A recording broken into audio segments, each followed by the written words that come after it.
Welcome to Victims and Villains, the podcast where we talk nerd, talk hope, and we speak nothing else. I am your host, Captain Nostalgia.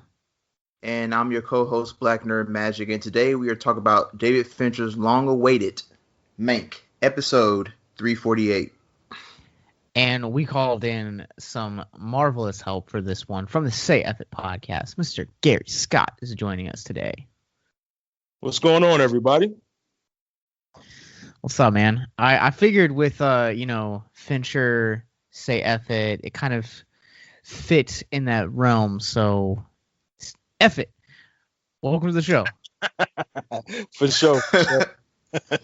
I guess I'll go ahead and toss this over to you, Kalesk, because I feel like in our little circle of writers that we have here, you're kind of our resident Fincher fan. And this movie had been on my anticipated list for this year for different reasons than you. But just kind of getting right into this film because there's so much to talk about here. Where does everyone kind of come out of this movie with? Did you like it? Did you hate it? And Kalesk, since you're our resident Fincher fan, I'll have you start, man. For me, I loved it. It felt like it was a nice pivot away from what Fincher is usually known for. And that's why I said in my review that there's going to be some people who are disappointed with this film because it's not the usual David Fincher tale. David Fincher usually focuses on the dark side of America and humanity. And this film does have its dark moments, but it feels like it's a homage and it's paying tribute to the golden age of Hollywood. I mean, the good and the bad. You know, we get a lot of historical figures. We're in the backdrop of a screenwriter named Herman Mank, who is crafting one of the greatest films of all time, Citizen Kane.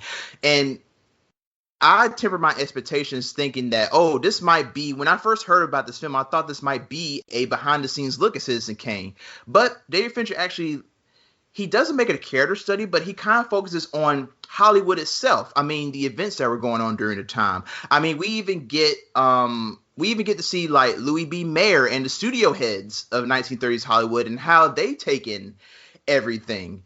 And we get to see how Herman was inspired by all of this in order to create Citizen Kane. I mean, Orson Welles and the whole debate about which credit does it go for. If you're looking for that, then I aspire you to go and read Paula Kael's 1970s article about Raising Cain, where we talk about where the credit goes to. But this film is not really worried about that. You really don't really get into that until the last minute, which felt kind of awkwardly placed, dealing with the narrative, but we'll get into that later. But for me, I loved it. I mean, the screenplay written by David Fincher's father, late father Jack, is full of sarcasm. It's full of wit. There's a lot of nice comedy moments. I felt that Gary Oldman, he did really great. Not one of my favorite performances from him because, I mean, I've been a huge fan of him for his whole career. But I think this is a really good performance that would get some eyes for him at the Oscars. And Amanda Seyfried, hopefully I'm saying that right, but she's awesome in this. I mean, it doesn't seem like she's doing a lot with her performance, but it's kind of like that old-timey 1930s, 1940s where you say your lines and you kind of just get the form right and that's it. But she rocks it. She rocks it out of the park. Arliss Howard, the guy who played Louis B. Mayer, is really good in it. And the technical aspects of the film are what really drove me to love it. You know, the Trent Reznor Atticus Ross score using the period specific instruments is amazing. I love the black and white cinematography, the sound design, which at first it was very weird to check it out because I have a sound bar and I was noticing there was a lot of cracking and popping and I was worried that my sound bar had stopped working, that maybe there was that maybe one of my speakers had busted. But over time you get to see, no, this is the effect that they planned for. Like, they wanted this to sound that way because we're living in historical times and we're dealing with the technology of that time. So that was amazing. I think the technical aspects are what pushed it over the top for me, and I loved it. I mean, it's not one of my favorite David Fincher films, but I would say it's a must-watch for this year. This film's weird in that it has a lot of buzz around it because of it's Fincher's first film since Gone Girl, which we covered earlier this year, and this has been largely a passion project because I think it was either his father or his brother had actually written the script Jack Fincher, and they had like gotten ghostwriters to kind of like tweak certain aspects of it after he died. Apparently, this has been a movie that's been long in production for a long while, and I'm glad that you kind of brought up the Oscar chances for Ullman and Siegfried, because Siegfried really does embody a lot of those old Hollywood starlights that we hear about in, film classes and stuff like that. When you go back and look at the history of movies, and she just carries herself with the persona that you would have expected for someone like, Judy Garland or other stars of that era to really embody. And I think she does a really great job. I think that Oldman as Mank does a phenomenal job. He is going to be my candidate. I feel like that he's going to be kind of like not a sure win, but I think he's going to get a lot of Oscar buzz for this role. I think that he's definitely deserving of it. But Kless, I think you're right. Like the technical aspects that make up this movie are really what put it over the edge. The touch to make it black and white cinematography, and the cinematography that looks almost identical to Citizen Kane, and how the narrative is structured to where it's kind of almost like a mirrored reflection of Citizen Kane, and it's the way that the narrative is structured, and then the whirlwinds and the clarinets use of Atticus Finch and Trent Reznor for the score on this one, and then just some of the crackles and the pops and the way that the scene transitions would happen really does feel like an old-timey film. Though I feel like, before we get too deep in this conversation, I feel like we should put a disclaimer that this is a movie not for everyone, but this is a movie for cinephiles, specifically cinephiles and film historians. I feel like if you're coming to this in the same way that you came to, say, something like The Disaster Artist a few years ago, you are going to be bored, and you are going to just, kind of think that this is really dull, especially when you look at the filmography of someone like David Fincher, who has, Gone Girl, Social Network, Seven, and just has an incredible resume of like really thrilling and exciting movies. You don't really get that here, but it's a nice change of pace for him, and I think that this really kind of expands the canvas for what we can come to expect with Fincher, especially that it's been so long since he's done a movie with Gone Girl. But Gary, where do you kind of stand on this movie? As far as like my initial reaction to the film is, I really didn't like it. There were aspects of it that I really did like. For instance, when kind of playing off of the screenplay headings, I really like those transitions.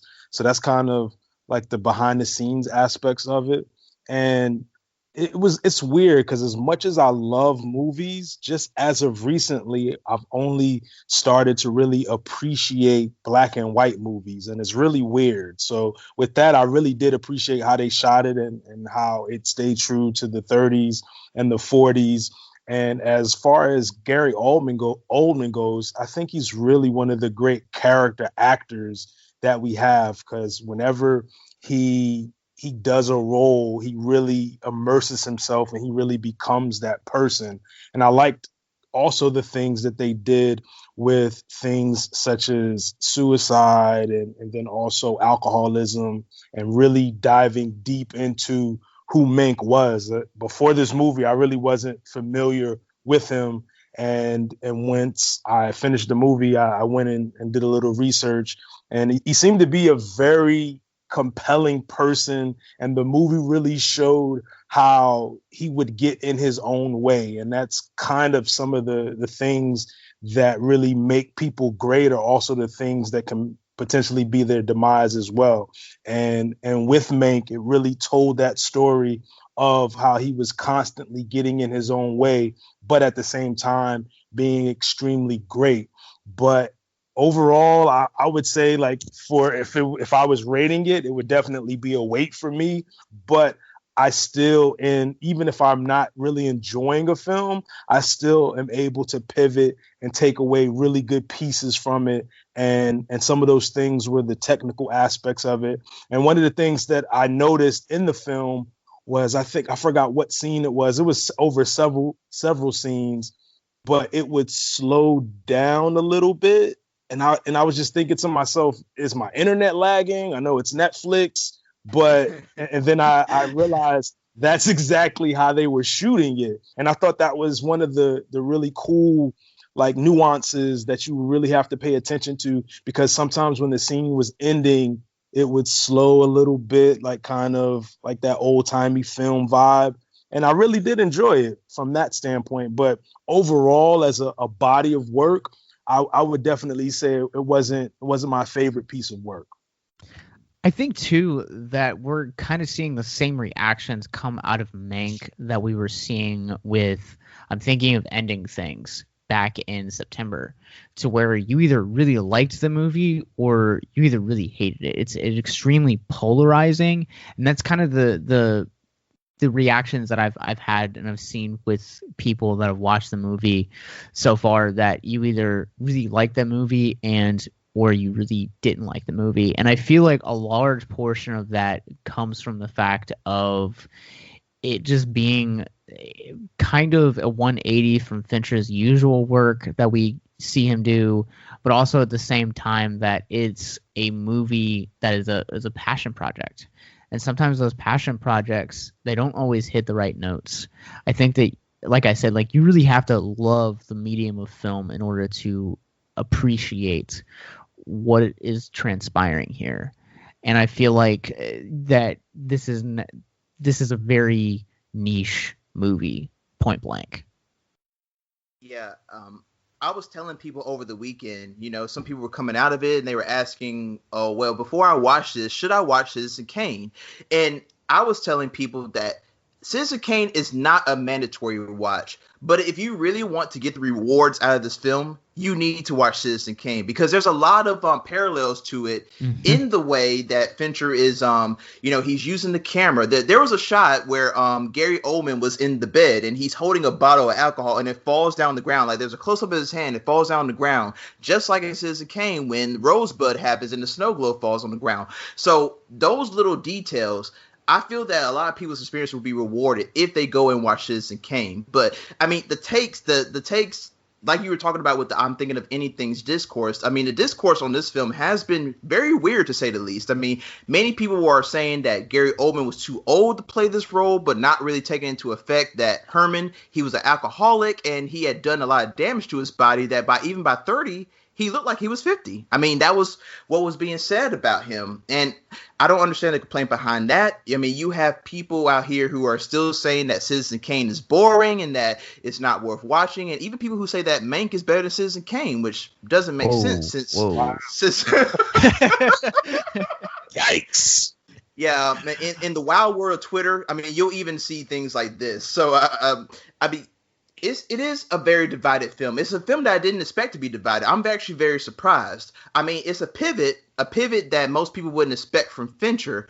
But I feel that if you are a person who appreciates film history, if you know some of the figures who were in this, like Louis B. Mayer and William Randolph Hearst, I studied these guys when I was in school in history. If you know these guys, I mean, it's a great feeling to get to see them in the movie and see how this time was. And if not, then I don't understand how people are going to be able to get to it, because the screenplay, I mean, you talked about it before. I mean, the screenplay, Gary, like there are certain times where like there will be tangents that Mank will go on, and it's like, I'm wondering, where are you trying to get with this? What are you trying to do? Like, where are we going? And it's going to drown out a lot of people, especially a lot of people who are just mostly used to seeing a certain type of film. This is definitely an auteur film. Definitely a film that, you need to have some background information and you need to really know the art of film to really get into and appreciate it.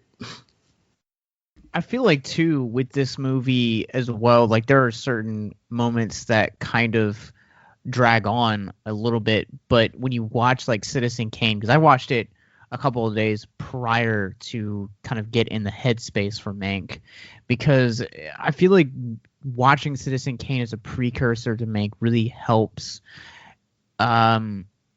bring in a richer experience when you're watching it. It's not necessarily something that you have to do, but it really brings you into the world of a lot of, not only structurally speaking and visually speaking, but just kind of like really brings you into a lot of the controversy and stuff that has come hand in hand with Citizen Kane since it came out in 41. And it's interesting to kind of see how this is a debate that's even being talked about almost 80 years later. And so what I want to do is I want to take a quick break real quick. We're going to get into spoilers of Mank real quick after this commercial break.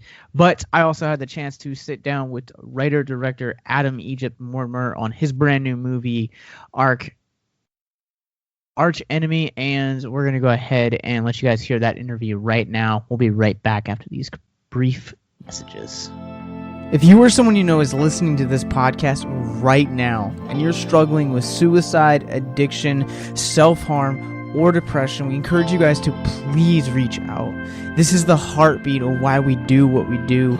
Suicide is currently the 10th leading cause of death in the United States, and as of this recording, there are 132 suicides that take place each and every day on American soil.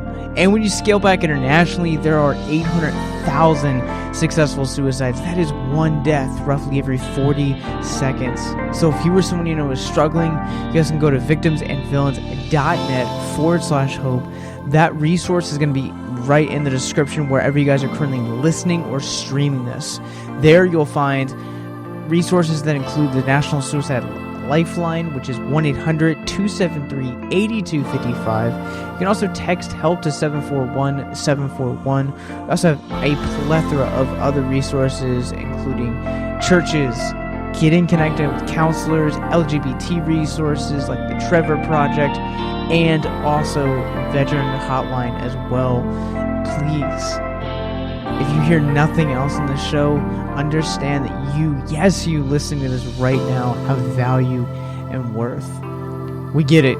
Suicide, depression, mental health, these are hard topics, and the stigma around them doesn't make it any easier. But please consider the resources right in the descriptions below wherever you guys are listening, because once again, you have value and you have worth. So please stay with us.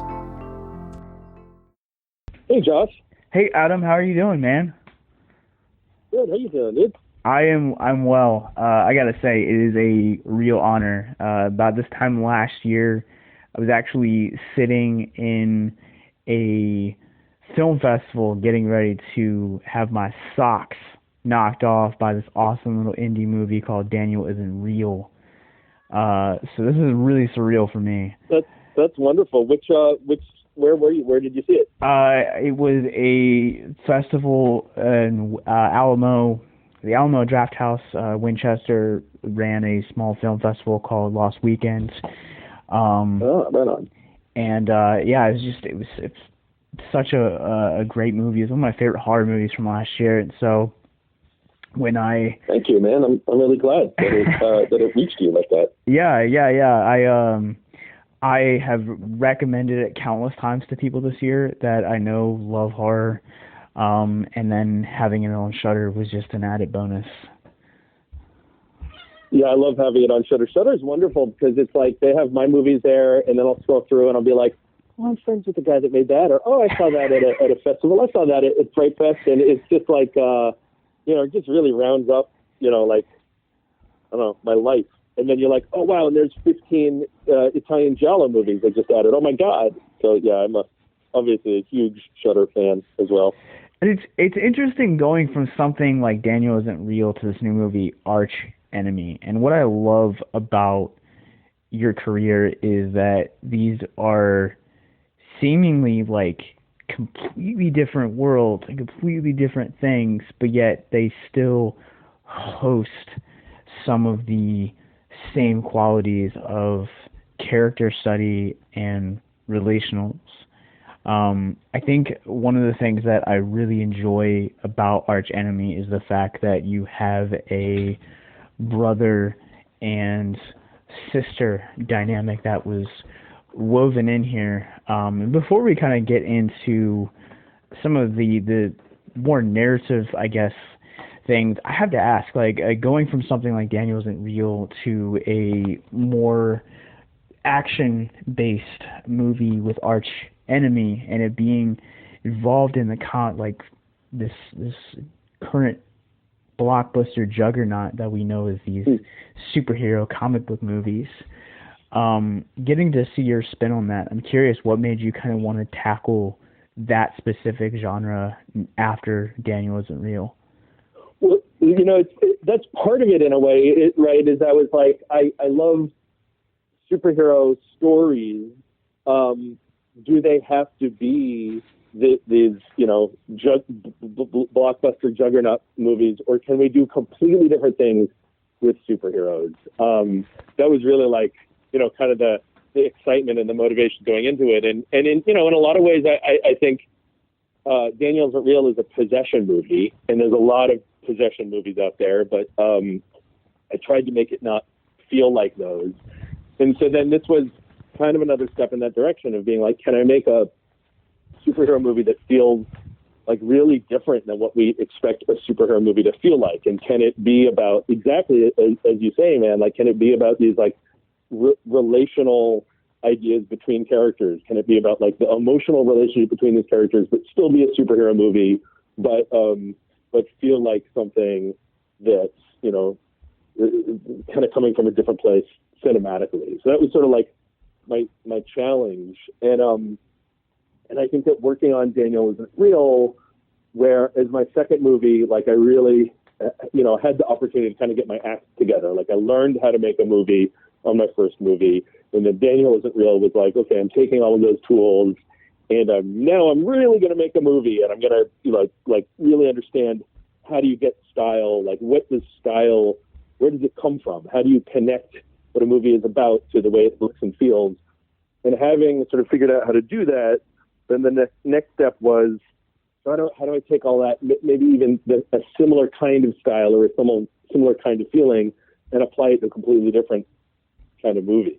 I'm not saying that like I do that all super programmatically, like now I shall apply this, but it was like that's what the joy for me was of doing Arch Enemy was, I think with a horror movie, and you can no doubt mark my words that we'll be back doing horror movies again soon, but in a horror movie, there's a very specific kind of tone that you really have to be going for. And in some ways it kind of puts the world in a cone, and with Arch Enemy, I was like, I want to just explode the world. And like every time we meet a new character, they have some crazy fucking nonsense to say, and they're going to be dressed insane colors and, tangents and, sort of like finding that thing that you can do in a crime movie where you're exploring the world of it, and not just this kind of like direct feeling in a horror movie of increasing dread headed towards horrific explosions of doom. All awesome stuff. So that was sort of the fun of it. And then as somebody who has always loved comic books, I was just really driven by the idea of like how much more comic books have been able to do with superheroes than movies have, and wanting to kind of get in there and make a movie about these kind of characters that's different than what we've seen. And it's one thing. It's funny now because we're going to be the only superhero movie that opens in the year 2020 because of the pandemic. Yeah. So here's your superhero for 2020 is this insane psychedelic, weird meander of it's kind of, psychedelic horror is the new blockbuster. It's ironic too because this movie, it like feels like it walks this balance very delicately between crime drama, but also at the same time of feeling like a visual comic book. And I love the art style that is in this, and I'm not sure if you're like active or if you like read comic books, but there's a artist by the name of Mitch Gernatz, and he's done some just truly fantastic work with Mr. Miracle, and he's doing right now Strange Adventures for DC's Black Label, and the art style is very, very similar to the animation that you get. And for listeners that haven't seen this movie yet, the origins that we get of Joe Manganiello's superhero counterpart is done in these animated styles. And I'm curious if you can speak on like some of the challenges that you underwent to find the right one that fit that psychedelic superhero tone that you were looking for. You know what? One of the things that I was thinking about a lot for the art style was Bill Sienkiewicz, and like very specifically what he did with Frank Miller in the mid '80s when they did Electra Assassin, and then when they did the Daredevil Love and War graphic novel, which has this incredibly expressive quality. Like Kingpin is sometimes rendered as just like a giant circle and a triangle, and it spends so much more time sort of in the head. Like sometimes Electra's memories are like children's drawings, and there's this total lack of like it's not about perfection. It's about expression and this kind of like explosion of the feeling of it. And so that was something I talked to. So that the animation team, it was just these three people, and the designer of it all was an artist named Sonando, who I actually know. I've known for years because he and I have been working on a comic book story together. That and he's drawn some pages and done some character work. And so I was at the beginning of the process. I was kind of looking all over the place, trying to figure out who it should be, who could do it. And I came back to him, and we really bonded over the idea of wanting the art style to feel expressive and not too literal, so that we're not locked into this is definitely what really happened, but we're always wondering what happened. It's the animations are like an expression of how Max is feeling. They're sort of colored by his emotional state at this particular time. And Pink Floyd The Wall was a very important reference in how they use, Gerard Scarfe used animation in that. And it's funny, I think, there was this, in shooting the movie, I was looking at Jim Steranko, and I shared Jim Steranko's Nick Fury comics with my cinematographer, and she got very excited about this kind of graphic style of storytelling that I think is also related to crime stories, like you say. But for the animation, we were looking at like what is the most sort of like deconstructed approach to depicting somebody flying, and kind of looking at it in that way. Like what's the simplest, and like I would rather have a squiggling line than a fully rendered drawing that has no life or movement in it. So we were always trying to sort of like balance that idea in the style. One of the things too that I think we're stepping away from the visual aspect of this movie and a little bit more into the casting aspect of this movie. For fans that have been dying for that aspect of superhero movies, because this is the first time that we've gotten, I want to say in like, I think the statistic was like 12 years. This is the first time we haven't seen a superhero movie since 2008.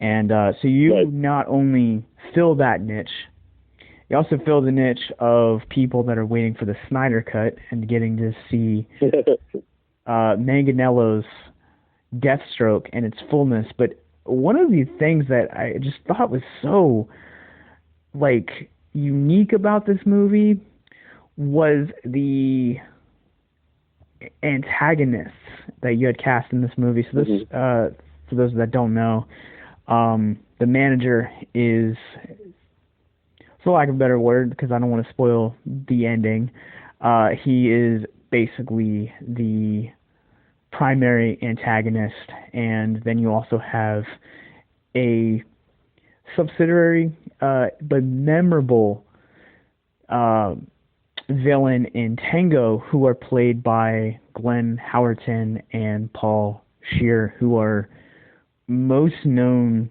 for comedy. And and they are able to bring so much, right? Like, I mean, I think Glenn was so excited to play, to be in like a more dramatic movie. It's fun. When I met him, he was like, dude, like, I just wanted to be a dramatic actor, and then I wound up doing this comedy, and now I've been doing comedy for 20 years. And but he brings, because of that, he's able to bring so much like great timing, and he can be like sinister, but also kind of funny at the same time, and have this like rage and dark humor. And when we started talking about his look, and Glenn Howerton, he dyed his hair blonde and grew a mustache, and it's just delightful. And he's so sinister, but also so fun to watch. And yeah, Paul Shearer, man, as an improvisational monster, like, we had this great 3-page scene for him, but what he was able to do is like use everything in the room, and he's referencing his crazy face tattoos, and he's wearing fucking red underpants and snakeskin boots, and he adds a little thing about his snakeskin boots, and he's snorting, crushing pills and drinking, and it's just mental. And that energy, I think of, these comedic actors, the people we think of as being comedic, have a tendency to be able to be so great. I mean, look at Jim Carrey, when the occasional times they let him be in a dramatic role, he knocks it out of the park. And also, I think, to your point about the villains in this movie, and Amy Simons is in it too. There's sort of a cavalcade of villains in the movie, because it is ultimately called Arch Enemy, and I think you're supposed to be going into it when wait a minute, who is the arch enemy here? There's a lot of people that are trying to kill us now, and like, what does it mean that there's an arch enemy? Which I think was a fun thing to play with. And man, I mean, there's just nothing better than a cool villain, right? I just wanted to like fill this movie with like dangerous people. I Paul Shearer's just his scene alone is probably my favorite scene in the entire movie. And I remember when his scene like proceeds to the next one, I'm just, again, it's like, it's hard to talk about this without spoiling it for people that haven't seen it. I was watching it. My wife was next to me, and she had her headphones in. I just remember jumping, and I was like, oh my God.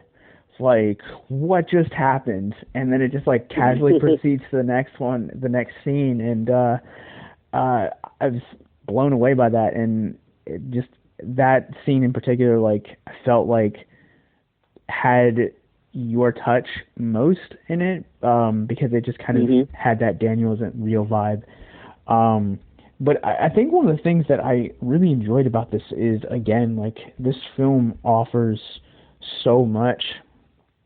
And one of the things that it does at the center of it is you have this brother and sister who is Indigo and Hamster, who are played by Zoe Griggs and Skyland Brooks, and they do a phenomenal job together just doing that. And they also kind of have their very unique look. How much of their look and kind of the chemistry that we see is your script, and how much of that is kind of the collaborative effort of the like the design of the characters. Yeah, it was in the script. Indigo was always described as having like bright colored hair and wearing bright colors, and that was sort of the inception of the character was all in that. And then other other characters talk about her that way. So then when it was time to cast it, I had to find somebody who you could, give them long blue braids and they would be able to pull it off and be awesome. And Zoe, came in and auditioned, and she just had that incredible, sort of superstar quality. And she's just so much fun and cool. And also you want to hug her because she's so small and vulnerable, but she's also so energetic and tough. And, with Skyland, the look of him, with Hamster's character, it was not written into the movie that he would have like, he's got a tattoo on his face that says fiction. And that was something I came up with specifically. I was looking at pictures of like the rapper Lil Tracy. Mm-hmm. I really like that guy's look, and I showed pictures of him to like costume designer and to the makeup artist and the hair designer, and I was like, kind of going for this, little peeps squad of rappers, but he's not a rapper. He's just, wants to be a journalist, storyteller type. And so we used a lot of that. And, but Michelle Lane, the costume designer, she really ran with, how to bring those guys to life and what kind of clothes they would wear and how it would be colorful and making sure that Hamster was just as vibrant. It was her idea. There's this amazing shot where he's on the skateboard and he's wearing these orange socks that are a smiley face and a frowny face. And that was her idea. And I was like, we have to get a close up of that. Like, that's fucking iconic. So I think, on the page, there was this energy for the characters. But as you say, the team really made it specific and made it work. And it was really in the actors. I mean, Skylan, you just believe that he's like this sweet but hyperactive kid, and you want him to succeed. And it's funny because the actor Skylan, he talked about when we were first doing the tests of the face tattoo makeup, he kept it on, and he would like walk into Starbucks, and he was like, "Man, people really treat you differently when you have tattoos on your face." So, but I'm glad that we got to experience what that is like.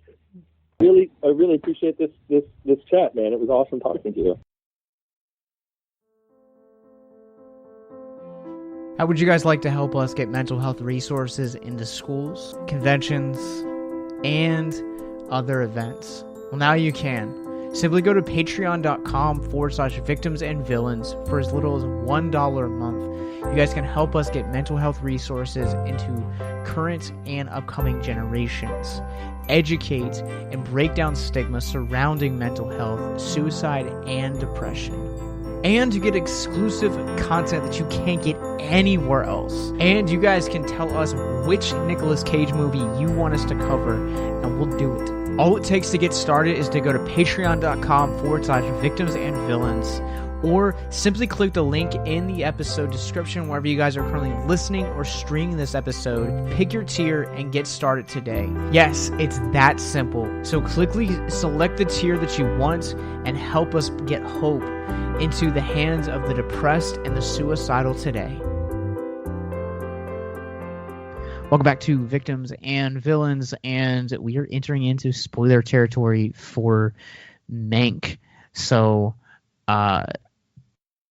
this is your official spoiler warning. If you guys have not seen it, it is now streaming exclusively on Netflix and playing in select theaters as of this recording. And one of the things that I kind of want to open up, since we talked about Citizen Kane prior to this, is we did a whole episode on Citizen Kane, but I always think it's interesting the way that when Mankiewicz actually finishes the script, because the first half of this movie is him on this deadline trying to finish Citizen Kane, and Citizen Kane was like said to be like over 300 pages, and obviously it's been, if you know anything about the history of that movie, it's been trimmed down a lot.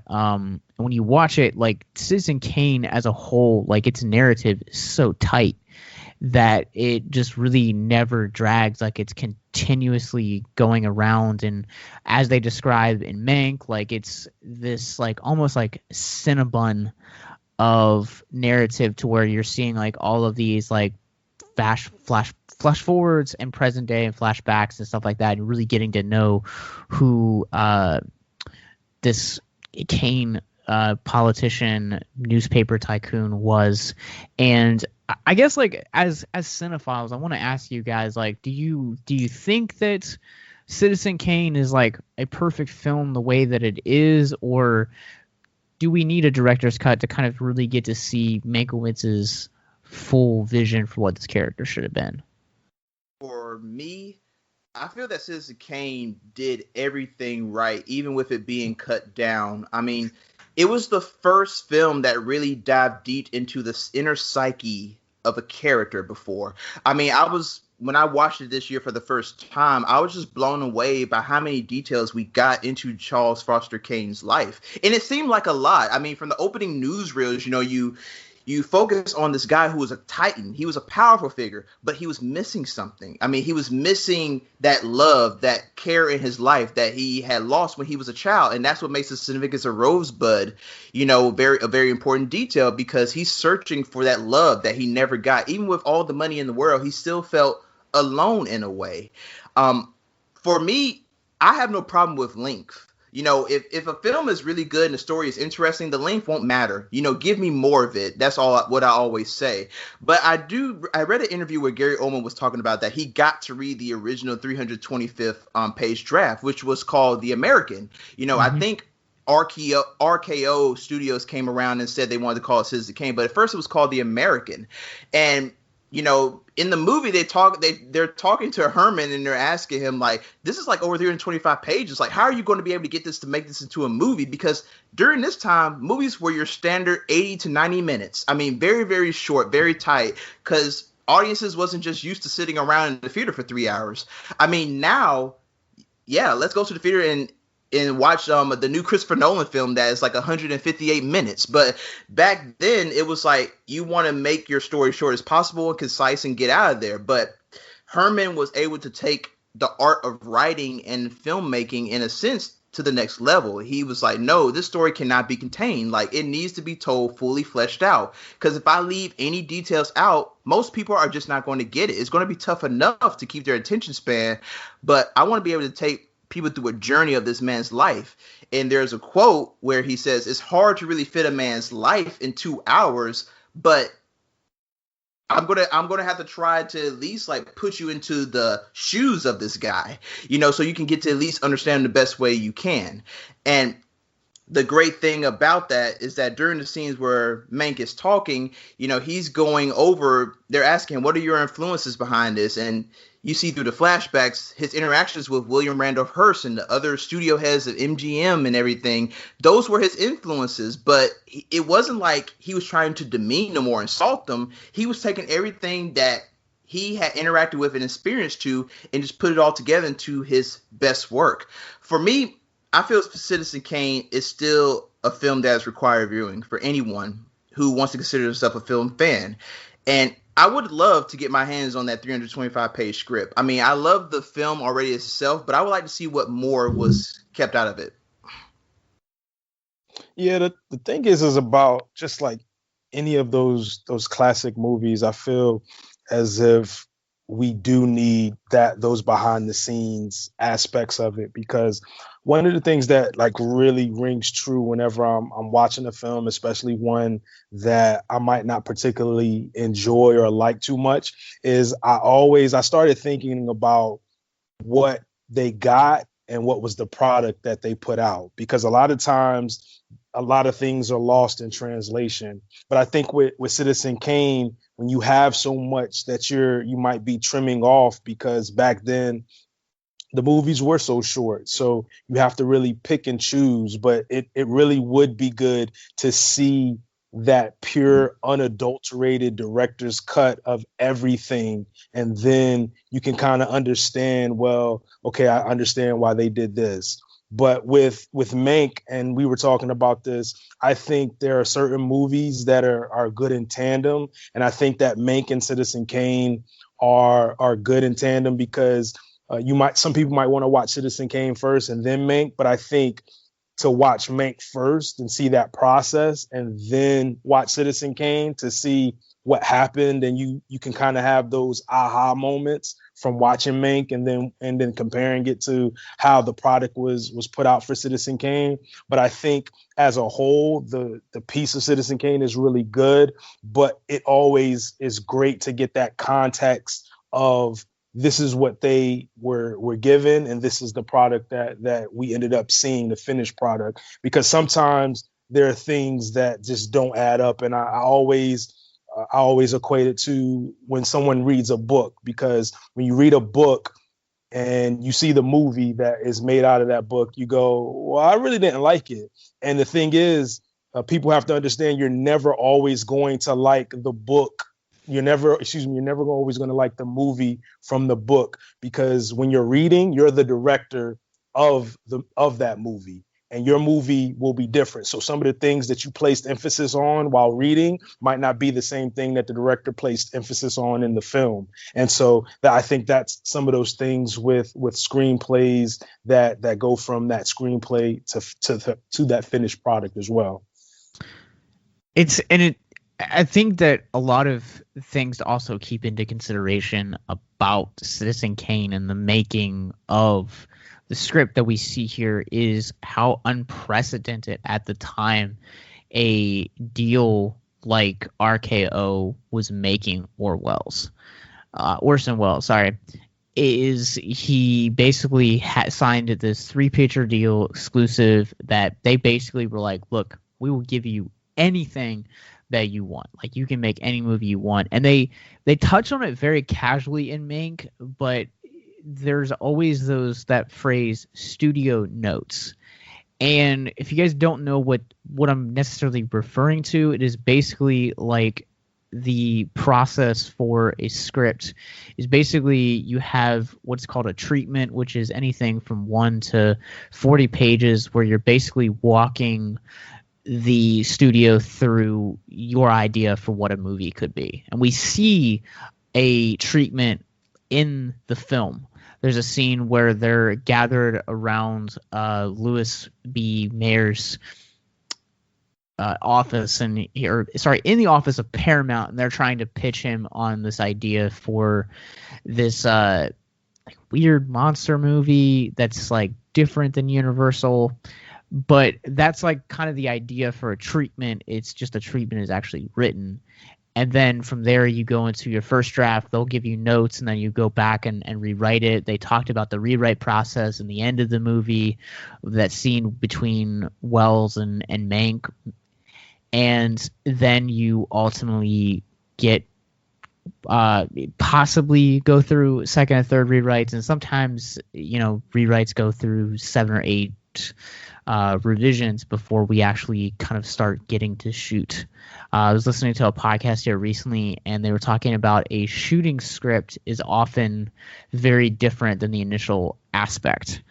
And so it's interesting to kind of see the process of Citizen Kane, and to know that what was cut out was basically Orwell's.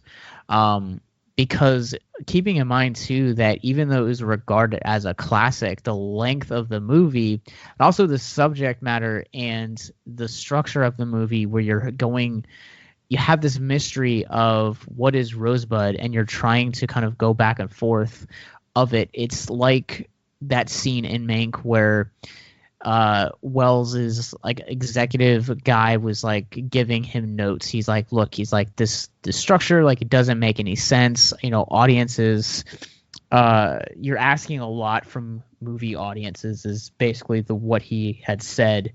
And there's a flashback sequence when he first meets Amanda Seyfried's character, and they're talking about how it's like early 30s, and they're talking about how like the majority of movies being made are either mafia movies or zany comedies, and Citizen Kane is so far removed from either one of those things. Citizen Kane is like this multi-layered, just ridiculously well deepened piece of art that had never been seen, and it failed. We regard it as a classic. That, and also It's a Wonderful Life, which was another RKO picture released right around the same time, both regarded as classics now, and they failed. And they're on the longer side. Yeah, I think It's a Wonderful Life is a little over 2 hours, like 15 minutes, something like that, and then Citizen Kane's just shy of 2 hours, barely. But it's interesting to me to kind of think that there could be a longer version of a movie that is as perfect as Citizen Kane out there. Yeah. Also, the aspect of you talking about how, Mank was kind of being frustrated by just doing a lot of these gangster pictures and, these like lollygag kind of musical films, because that was the trend during the time, and that's what made the money. But the low budget, not really low budget, because Citizen Kane had a very high budget, but kind of like these stories that went deeper, that was more complex, that was going to require more fully of your attention instead of you just like kind of staring at the screen and just taking everything as it is. You know, you have to really like use your mind to really just get deeper into the themes of what the story was talking about. And I feel this is also a correlation with David Fincher, because this is a film that he had wanted to do since the 90s, since before he even made his first film, when his father had wrote the screenplay, but he said it wasn't the right time to do it because his father, I guess the screenplay was written like in a different kind of tone that didn't really get into the story that Fincher wanted to tell. But he talks about how he went to all the studios and he asked them like, hey, I want to do this. But the studios were like, well, we love everything, but, and it's like, but the black and white cinematography, but this story is not really it's not going to make a lot of money, or, you know, the budget, you know, let's bring down the budget a little bit. It was the frustration of having to work within these confines and not really be able to use your creative space to really do what you want to do. And I feel that with this film, this is a film that David Fincher could not get to make if he relied on the studio system. I mean, he had to go to Netflix to really get this done, to allow him to get the free space to have with no interference. I mean, this is a man who made Seven, Fight Club, Social Network, Gone Girl. He made some fantastic films, but even still, when it came down to his passion project, he was going to be blocked out of doing what he wanted to do. And I feel that with Mank, it seems like he didn't even like even working in Hollywood. It felt beneath him. He had come from writing new articles for the New Yorker and just being a social critic, and then having to come to Hollywood in the beginning scene where he's with his friend, I guess, or his brother, and they're talking about how like they might have to sacrifice their own creative agency in order to work in this business. And I think the frustration is what led him to making Citizen Kane. And even if he was never able to make another film or write another film again, but with Citizen Kane, I felt that he finally got what he wanted. He was able to do a project and write something that he felt proud of. Yeah, to follow up with that, I think, and you saying that, it made me think about maybe Citizen Kane was his middle finger to the industry and then walking off after that, because there really isn't much else. I don't really see him, even if he did get offered things, being very successful because of the relationships that were just deconstructed in his dealings with everybody. It just seemed as if he was just off-putting to everybody that he got involved with. And he was just incapable of, again, getting out of his own way. I don't feel like I really have a lot to add to that conversation, because I think you guys have said it perfectly in that way. And I think that one of the things that Gary touched on in the initial thought was just the mental health aspects that we see continuously throughout the course of this film, to where we experience the suicide of a minor character about I want to say probably in the second act, and then you also kind of have his wife, I think, describes it perfectly, where Mankiewicz is clearly an alcoholic, but he's not just a regular alcoholic. He is a suicidal alcoholic. And I love the way that she really sums up that. And he, even before he actually goes to help Shelley, the character who ends up killing himself, he says, you can't kill yourself that way. It takes years. Trust me, I've tried. And he makes several comments like that throughout the course of the film. So it kind of almost feels like Citizen Kane in Mankiewicz's life at the time when it came kind of almost feels like his last hurrah.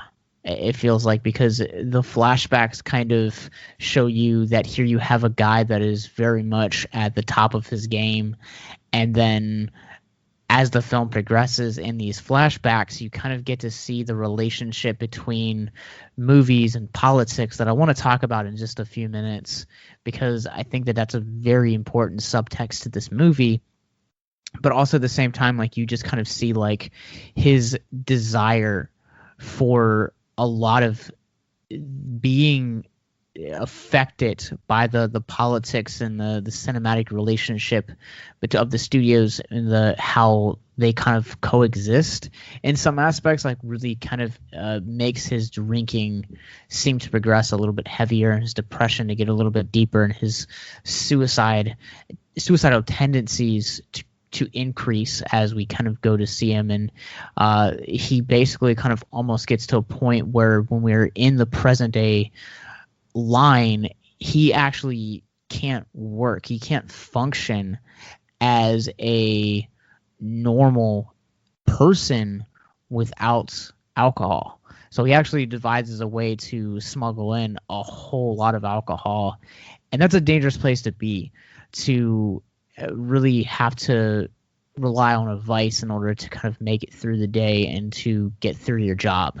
This time last year, we had some of the Triple X Church leadership on our team, on our show, and they were talking about how like people in the porn industry like have to sometimes get like really high or like really drunk to go on and like actually do their job. And it's this terrible cycle that they just kind of get stuck in, and they said it so much better. So go check that episode out. It's the identity crisis episode we did last year.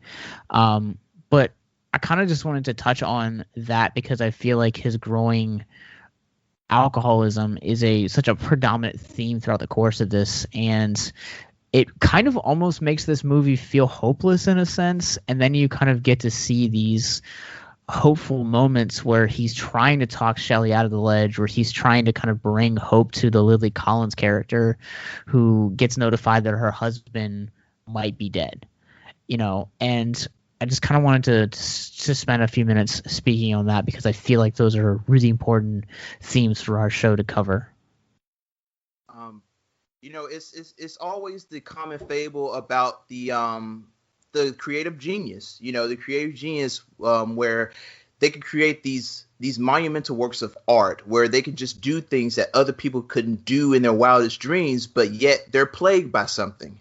I mean, it's the other person I could think about that could add some context to this is like a rapper like Eminem. In the early beginnings of Eminem's career, when he was making the Slim Shady LP and the Marshall Mathers LP and the Eminem Show, and these were great albums, but he had a drug problem. He was an alcoholic, and he was addicted to pills, and he talks about it, how he almost died from a drug overdose. And now that he's sober now, he's not into those things. A lot of people say that his music has kind of fallen out of favor, that people think, oh, I kind of wish that Eminem, never left the drugs, which is kind of disturbing to say because, we're talking about someone's life here. But it's that thing where people feel that they make their best work when they're inebriated or when they're high on a substance or anything like that. And yes, it might be cool and trendy, to have that stereotype, but it's also very dangerous because then it gets to the point where you have celebrities like, Mac Miller just 2 years ago, who died from a drug overdose. And you have other people, other famous figures who have like seen their careers drift away because of their personal problems. And Mank, he's not only an alcoholic, he's a gambling addict. He's willing to press down a bet on anything. It shows in the beginning of the film and how he owes, Louis B. Mayer and Thalberg, and he owes these other guys money, for a lot of these gambling debts. And it had to have been something for him, very torturous in a sense, him having to feel like he has to be not sober in order to create great work. And yes, what you get out of that toil and that gradual decay of somebody is that you get something like Citizen Kane. So at a point you get the work and you celebrate it, but also you look at the person and it's like, I wish they, they could have found a way to not be in that position, or they could have like found a way to deal with that frustration by not drinking a bottle or by not throwing their money away. I mean, I also don't want for people to take away from Mank to celebrate this kind of behavior. That you have to be, hey, you know, in order for me to do something, you know, I gotta go and smoke some weed, or, you know, hey, I gotta go do some pills, or hey, I need to go and get this Hennessy right here. Like, no, it's all, at the end of the day, it's all about your health. You know, it's all about taking care of yourself and taking care of the people around you. And if the people around you are seeing that you have a problem and they want you to get help, but you're not addressing it, then there's a big issue. And I want to ask Gary a specific question, since he had mentioned that he got done and actually had gone and done a little research. I don't know a whole lot about Herman Mankiewicz outside of Citizen Kane and his drinking problem. And I'm almost kind of curious if he was like a big deal in like the late 20s as a screenwriter, the way that, say, like Jordan Peele or like Jason Blum would be to our current movie day now. And I'm wondering if like he had like massive success in like the late 20s and then never really could replicate that. So he drank as a way to kind of escape failures, and ultimately that led to this road of Citizen Kane. But Gary, you know a little bit more about Herman Mankiewicz than I think both of us. So what did you come across in your short journeys of research? Well, a lot of it was, one of the startling things was when I was just looking at, like, at the end of the movie when it said he died at 55, and I just saw that, and then I scrolled, like, it revealed later that it was alcoholism. I said, oh, aha. And so then I just started doing some research and seeing that he was often asked to fix screenplays, which I thought was really cool. But then a lot of the work that he didn't get credit for. So I think that deep resentment of you doing this great work and it not being credited is one of the things that kind of would fuel his alcoholism.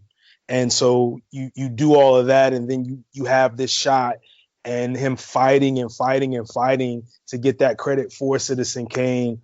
But again, to what we both have been saying, a lot of what happens with great artists is they have the gift and the curse. The gift is the art, the gift to be able to create these masterpieces, whether it be in any arena, sports, music, just film.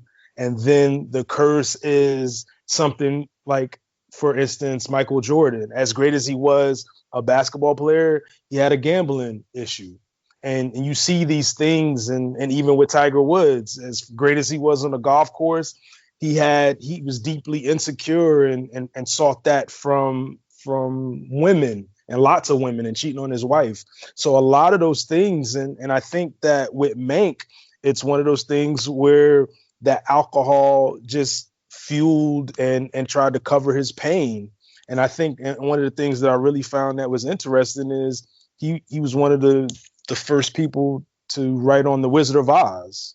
And I think that in itself was cool. But again, when you're constantly doing work and people they think enough of you to help out and to fix screenplays, but not enough of you to give you the credit that you've earned, not even so much deserved, but that you've earned, and that is a right that you're working on projects. So I think a lot of that is just the gambling and the alcoholism. Usually they go hand in hand with that. And it's just that fuel that you're using and Mank is using to create great things. But under all of that, just the insecurity and the frustration and the resentment that comes with all of that. And the flashbacks help to kind of make him a bit more of a sympathetic character, in that he does mean well. He does mean good. And you get to see that with his nurse. You get to see that with the Lily Collins character and with Shelley and his wife. And unfortunately, he talks Shelley off the ledge, but he ultimately ends up killing himself anyways because, Shelley was kind of like, just go watch the movie. But I think to your point, Gary, about understanding the context of his life and understanding that he never really got the credit he deserved. And I think that there's something that's biological within us that we need affirmation at least every little bit. Every so often, like there's something within us that if we don't get that, pat on the back or that like good job, like get the credit that we deserved, it's detrimental to our mental health. And so not getting that, you have this void that is created, and so you start go looking for things like alcoholism and even gambling. And he was the thing this film captures really well, just the depth of his addiction as far as gambling. They make an offhanded comment where Make once bet me that we were racing to see like how far this tree was, or how quickly this leaf was going to fall to the ground from this tree. And it's like when we walk in the scene, like they're taking bets on like whether or not something is going to land heads or tails. So you get to really kind of see a lot of that depth of who he was as this like tragic hero, but you also get to see that not having the credit and not having that recognition, that ultimately after so long and so in time, it ultimately takes a giant toll on your psyche, and it takes a really thing on mental health and on your mental health. And that's one of the things that I've been learning this year, has been telling, making sure that I'm telling people, like when we get like writers, like when we get new reviews in from like Celeste did a amazing job on his Mank review, and I want to let Celeste know that he did a great job on that article, and I think that there's something with dopamine released that affirming someone really kind of sets them on the right path to avoid things like drugs and alcohol for vices as a means of escaping. Yeah. At the end of the day, you never know, sometimes you can see it, but other times you just don't know the personal battles that people are going through every day, and, what you just said, Josh, as far as like giving credit, that little bit of just acknowledgement that, hey, you did a good job, that can inspire somebody, just for the rest of the week, that can just make somebody just feel on top of the world. And, it's enough to do things like as far as like writing and being creative for fun because you have a passion for it. But also at the end of the day, you want other people to like what you do. I mean, you get the people who say like, oh, I don't care that people don't like my work, or I don't care about what other people think about me or my opinions. But at the end of the day, as a human, you want somebody to acknowledge the good work you do. And I think that's what Mank was fighting for when it came towards the end, when he has that conversation with Orson Welles about, hey, like, I want credit. And then Orson is like telling like, no, you signed a contract that's saying that my name is all over everything. But Herman felt strongly that he had done some of his best work. He talked with a lot of his friends and the people who were around him. They said like, nah, man, this is really good. You did really good work. And he just wanted that credit. And I hope, I there's no way that any of us can get into the head of Herman Mank. I mean, he's long been gone, but I hope in a sense that he got, that bit of credit and acknowledgement that he was striving for the whole time. Because it felt like the whole film he was striving for that acknowledgement. Yeah, I also think that as artists, people have to understand artists are deeply sensitive people.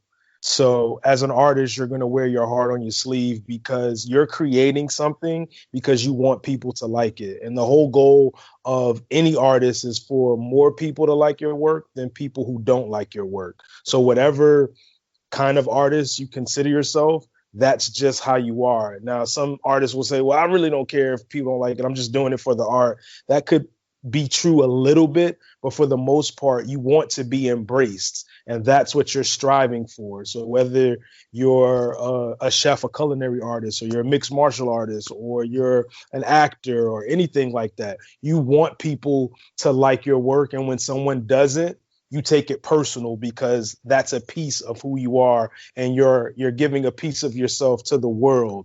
So for Mank, I get it. I understand how he was deeply sensitive about the work and he fought for it.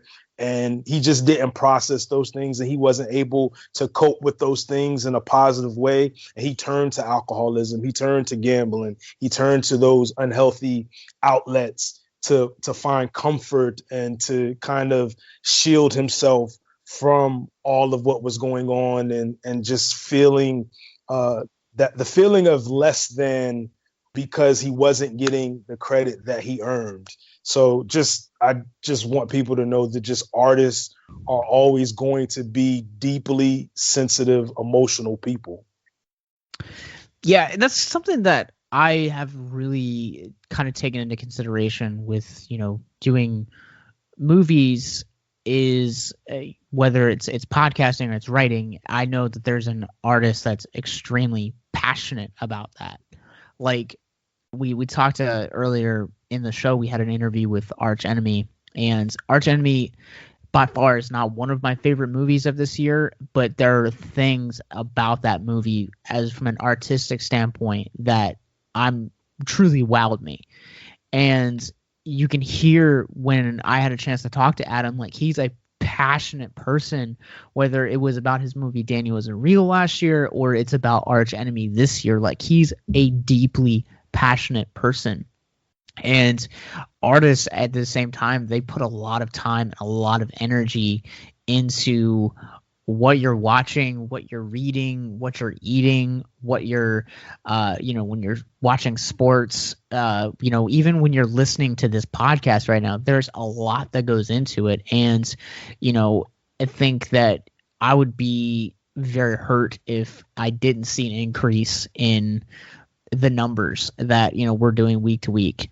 And not to say that we do this podcast because of numbers that are being heard, because at the end of the day, like Victims and Villains exists to bring hope and mental health awareness conversations into the atmosphere and into the world.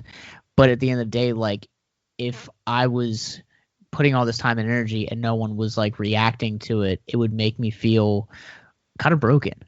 And so I kind of really relate to that mentality on a really deep level.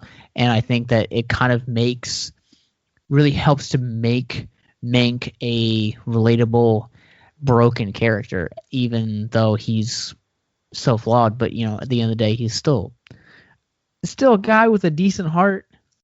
Yeah, one of the things that really changed my mentality on movies, because even from a young age, I would think that, like, man, this movie is just absolutely terrible. And so I ended up watching a movie, and it was called Best Worst Movie. And it was a documentary about this movie called Troll 2. And some that it's the worst movie ever, but it's developed a cult following. And as I watched it, I got a deeper understanding as artists don't go out trying to make horrible products. And especially like if you see someone that's an actor, they're not going out there trying to make a horrible movie or have a horrible performance, because so much is riding on it, whether it's financial, whether it's more jobs or anything like the opportunities. And so now when I watch something, even if I don't personally care for it, I can understand and I'm sympathetic to them, because something, as we talked about earlier, something could have been lost in translation. did it get lost from the screenplay to the screen? Did the director want to do something different? So I get it, and I totally understand that aspect of something not being like, you might not like it, but still there was a whole lot of work and a lot of time and energy that went into putting out a product, whatever that product is. Yeah. At the end of the day, you know, for me, when I got serious about film, you know, I was in the same position as you, Gary, you know, just not really understanding exactly what it took to really like make a film, or to not appreciate all the elements that go into filmmaking, or, you know, writing or acting, you know. And once you do get appreciation for that, even for bad films, you kind of understand, you know, these people, they wasn't trying to make a bad film. It's just maybe that the ideas they had, they might have thought it was going to translate to a wide group of people, but it didn't. But there's no shame in that, you know. I mean, we all have our good and bad moments when it comes to creating anything. I mean, I'm pretty sure that me, you, and Josh have some times where we'll do a podcast where we do a review, it'd be like, and we'll look back on it, it's like, I could have did that better, you know, I could have like not messed up on this. Like, it happens, you know, but that's also the beauty of being a creative. You know, you try ideas, you do what you feel in your heart, and if people love it, great and awesome. If people don't, then you just go back to the drawing board and try something else.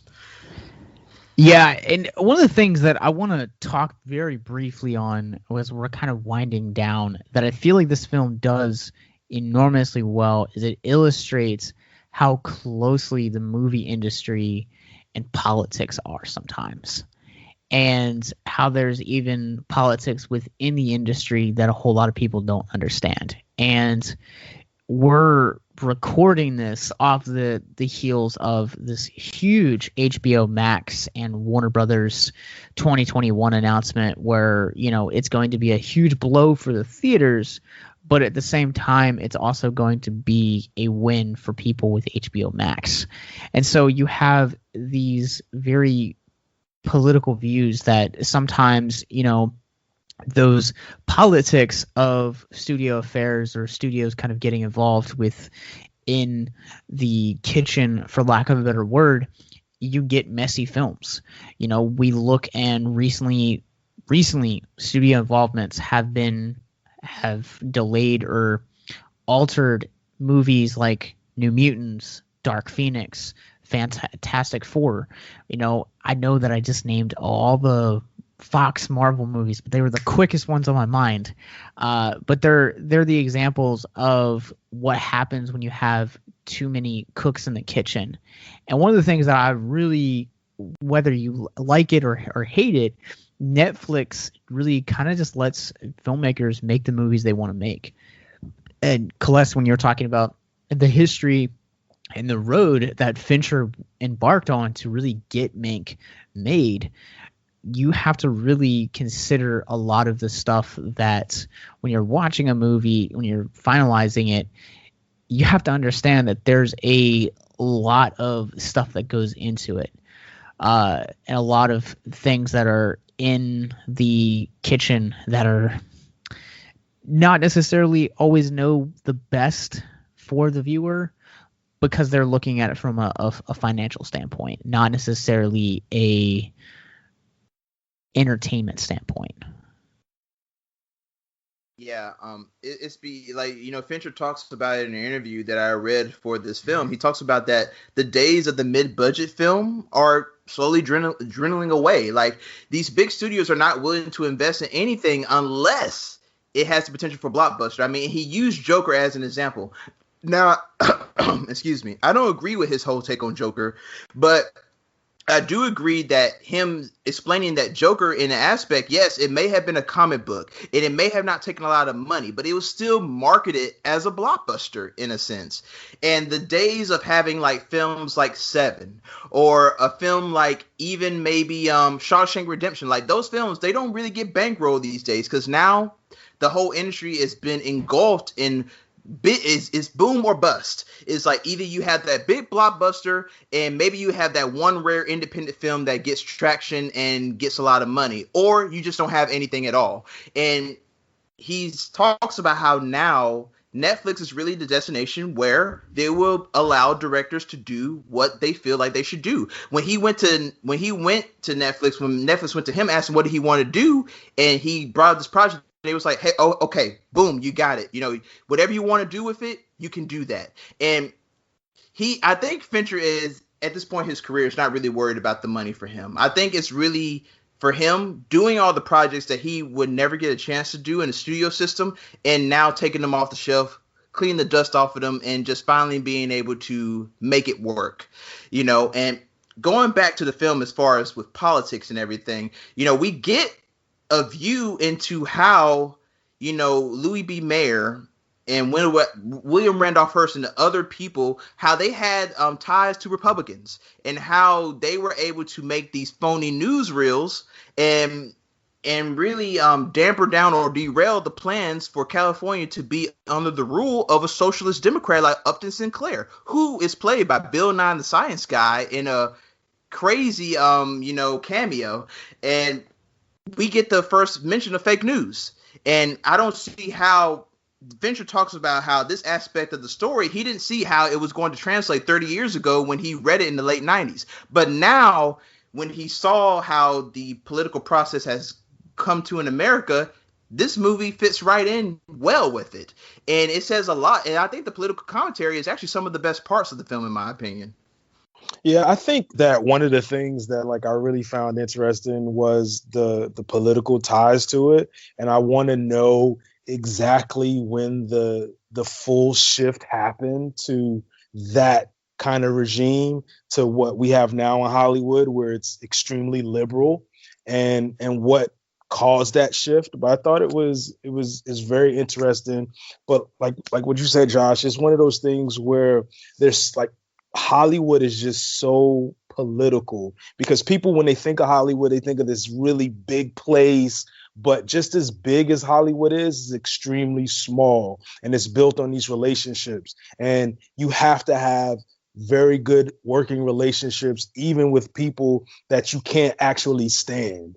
But you have to have a respect for them, because inevitably you're going to see them down the line at some point in time. And with that, you have to have that understanding. And that, with everything going on with the whole HBO Max releasing all of their 2021 movies on the platform at the same time going into theaters, I'm of the belief that if you only wanted to go to a platform, this really didn't change anything. For the people that really like movies, when things kind of settle out again, they'll go back to the movie theater. It's just going to be those, as they would say in football, those 50-50 balls. So is it going to be the people that were kind of on the fence? Some are going to go lean toward the platform, and some will, go to the movie theater. But I just think that just Mank did a good job of tying that all together and showing that just that authentic old school vibe of how politics were just ingrained and just woven into the fabric of what movies were doing. Yeah, and I think too, for another reason why this is specifically a movie meant for cinephiles is because the large general population, I feel like, when they consider a movie about why it's good or why it's bad, they don't ever think about the technical merit of it, the rewrites that go into this, the reshoots, the editing. They put all the blame on what they can see. It's always right in front of them. And it's well, Batman v Superman's a great example for that, where when you watch the theatrical cut, it's very choppy.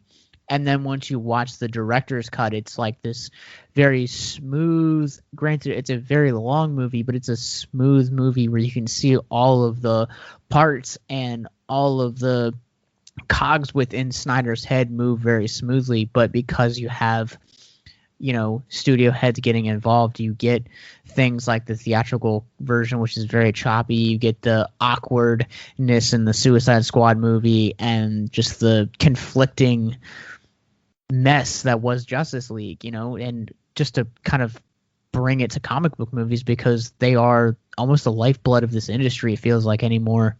I think we don't ever really consider stuff like that, and that's another reason why this movie is for cinephiles, is because cinephiles really take into consideration like what makes a movie good, what makes it bad. It comes down to everything from the writing, the way that the lines are delivered, the way that something's shot, the way the music affects you, the way it doesn't, the way that the visual effects look, the way that the cinematography is. Like, there's so much technicalities that come into all of that. Yeah, it's a deep process. I mean, I always find it amazing when I go to read some of my favorite directors and the way they made their films. They think about everything. I mean, every element has to be accounted for. I mean, if you're a real auteur, then yes, you're thinking about everything as far as like, is the lighting this way? Does the camera move this way? Should the actor act this way? I mean, everything is like immediately and purposely thought of. Yeah, well, I think. Okay, go ahead. Sorry, Gary. I was going to say that I think that the space for the quote unquote non-blockbuster movies, I think there is a way for them to shine through, and I think that it's all up to the people as well, because I think that if people start to flock to other movies, and studios take a chance, or for the other things to cut through, I think other movies will have a chance, because I know we get just bombarded with comic book movies, and for the most part they're pretty good, but I always think that there is a space for other movies as well and other films to do well. It's just that people are going to have to take a chance, and whenever you have a streaming platform, whether it be Netflix or any other platform, I think that's a great opportunity for you to take a chance on a film, because you're going to be pretty wise with how you're spending your money. So you're more likely to watch a movie that's already tied up in a monthly subscription plan than you are to go spend $10-15 at the movie theater on a movie that you might not think is good. And I think with that, there's still an opportunity for like all films to do well, but I definitely want to see the variety and continue to see that as well.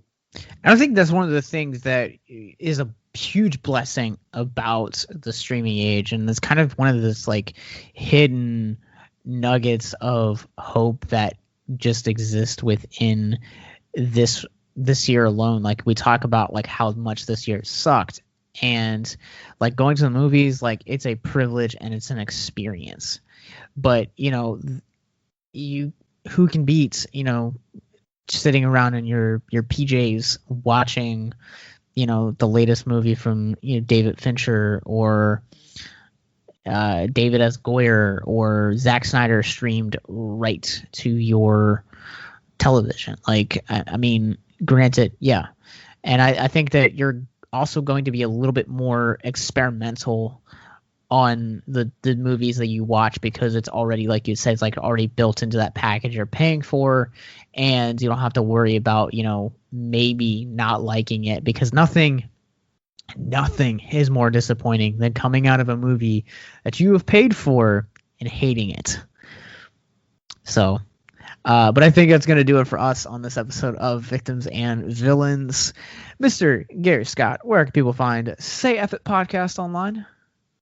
You can find it at say-eff-it.com and also on all your usual streaming platforms. And I am also on Say-eff-it, SAYEFFIT,